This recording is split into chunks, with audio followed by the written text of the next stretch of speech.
The latest amendment to Pakistan's constitution is essentially a parliamentary pushback against judicial overreach.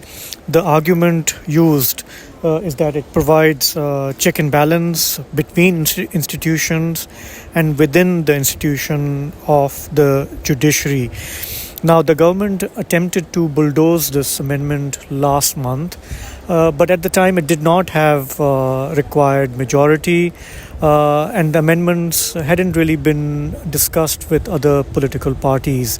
That attempt failed miserably, and then the government spent several weeks trying to get its required numbers. It involved other political parties and their leadership into the conversation, but still keeping the drafts quite secret. This wasn't really discussed in public. Especially within the legal fraternity, there were a lot of misgivings and questions. Perhaps the strongest criticism we saw was based on speculations and misgivings that this amendment was person specific, that it was all about giving an extension to the current Chief Justice, Qazi Faiz Isa.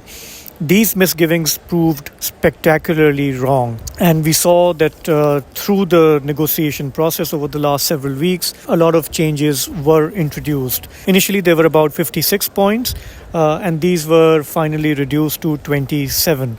Various proposals and drafts were in circulation, but in the end, what we got was a series of measures to do with appointment of judges in high courts and Supreme Court, the term of the Chief Justice being reduced to 3 years, taking away wide-ranging suo motu powers of the Supreme Court, which allowed several Chief Justices in the past to play a political role, often behaving like super prime ministers.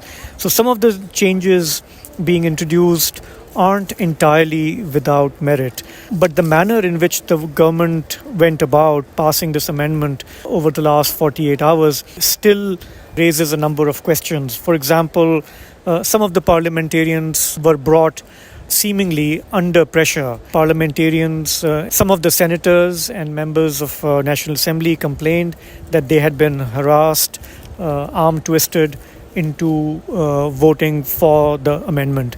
Now, the biggest opposition party, the PTI, led by its jailed leader Imran Khan, initially opposed the judicial package, and then in the end, it just chose not to take part in voting in the Senate. So it kind of did not oppose, but also did not support. And that was an interesting stance, because now they can't claim to be part of this process. At the same time, they chose not to oppose it openly. Pakistan's legal fraternity is divided, obviously, on these amendments.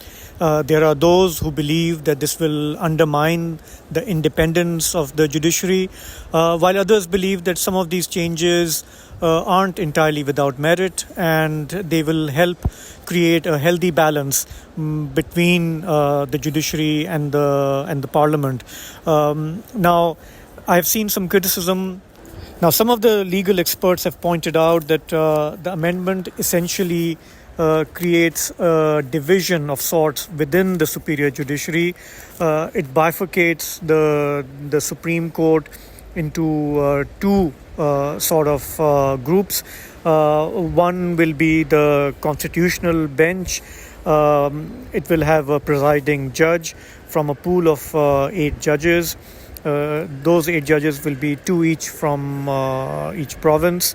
And there are still misgivings about how this will work and whether this will give the government a bigger role, a bigger say in the constitution of benches. But be that as it may, we will obviously see who are the judges appointed to various benches and positions over the next week or so.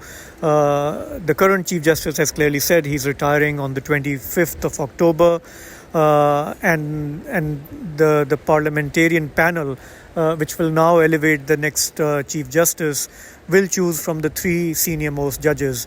And I think some of those choices will make it amply clear how much of this amendment is driven by the need for reform at the top level in the power structure of Pakistan, and how much of it is about the current composition and personalities in the superior judiciary.